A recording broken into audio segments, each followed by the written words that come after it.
आज केली तुमच्या भावानं जबरदस्त रील शूट। जय महाराष्ट्र मित्रांनो, निघलो मग सकाळीच माडळीले। आडळीच्या रस्त्यामध्येच भेटले आपल्या प्रबुद्धन साईला, तर त्यांना पण घेतलं आपल्या ब्लॉगमध्ये। आडळीमध्ये पोहोचल्यानंतर सर्वात आधी आलो दीपक भाऊच्या दुकानामध्ये। केली लवकरच कटिंग आणि निघलो आपल्या गावाकडे। आपली हेअरस्टाईल कशी झाली तर सांगा बरं कमेंटमध्ये। घरी येऊन तयारी करून मोहनला घेऊन निघालो वर्यासाठी। साई वर्धा पॉवर पाशी दिसली आम्हाला खतरनाक प्लेस। केली मग तुमच्या भावाने इथेच शूटिंग। बघा लवकरच तुमच्या भावाच्या शूटिंगचा रिझल्ट।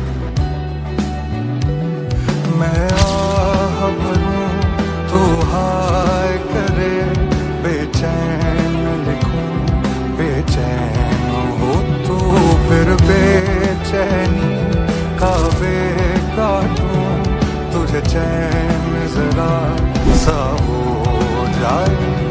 रील शूटिंग करून मोबाळा मार्गे पोहोचलो आपल्या वर्यामध्ये। रत्नमाला चौक क्रॉस करून पोहोचलो लवकरच आनंदवन चौकात। आनंदवन चौकातून घेतला राईट आणि पोहोचलो लवकरच आपल्या कॉलेजमध्ये। आज आहे आपला ऑनलाईन एक्झाम, तर भेटू मग एक्झाम झाल्यानंतर। तक आणि सुजलने केली आपल्या कॉलेजमध्ये ऍडमिशन। त्यांचं आता मन पलटलं होतं, त्यांना पॉली नाही BA करायचं होतं। तर मग आलतो आम्ही शिवाजी कॉलेजमध्ये। तर हा नमुन्यानं काय केलं, ऍडमिशन तर करायची होती पण भाऊनं डॉक्युमेंट्सच नव्हते आणले। बाकीचं तर जाऊ द्या, स्वतःची पहिचान म्हणजे आधार कार्ड पण नव्हतं आणलं। असे एक नमुने आहे आमच्या गावात। आणि हे आपले मोहन भाऊ चपल्याच्या दुकानामध्ये शर्ट चेंज करत होता। कौन है ये लोग,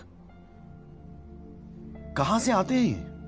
ते नमुने फक्त आमच्या येवती गावातच आहे भाऊ। असे नमुने जर तुम्हाला बघायचे असेल तर ठेवा मग तुमच्या भावाला फॉलो करून।